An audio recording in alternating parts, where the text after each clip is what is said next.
আমি আসছি প্রতিশোধ নেওয়ার জন্য।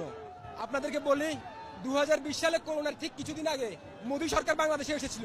তখন বিনা অপরাধে, আমি তখন ফার্স্ট ইয়ারে পড়তাম, আমি আইনের একজন স্টুডেন্ট ছিলাম, বিনা অপরাধে আমাকে 6টা মাস জেল খেটিয়েছে।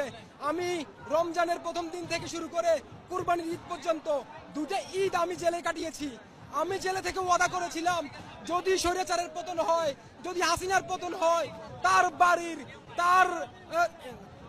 বাড়ির প্রতিটি ইট আমরা খুলে ফেলবো।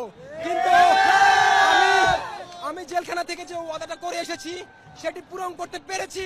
আজকে স্বেচ্ছায় উল্লাসে এখানে এসেছি। যারা আমার সাথে অন্যায় করেছে, যারা আমাকে 6টা মাস জেল কাটিয়েছে, আজকে তাদের পতন যারা বাংলাদেশের মানুষ করতে চায়, ছাত্র সমাজ। এই সরকারের কারণে আমার শিক্ষা জীবন ধ্বংস হয়েছে। এই সরকারের কারণে শত শত এই সরকারের কারণে শত শত মায়ের বুক খালি হয়েছে। আজকে আমরা ঘোষণা করতে পারতেছি না, আজকে আমরা সংবিধান পরিবর্তন করতে পারছি না, আজকে আমরা যে সংস্কার সে সংস্কার করতে পারতেছি না, কিছু ফ্যাসিস্টের কারণে। ওই ফ্যাসিস্টরা কারা? ওদেরকে খুঁজে বের করে দরকার।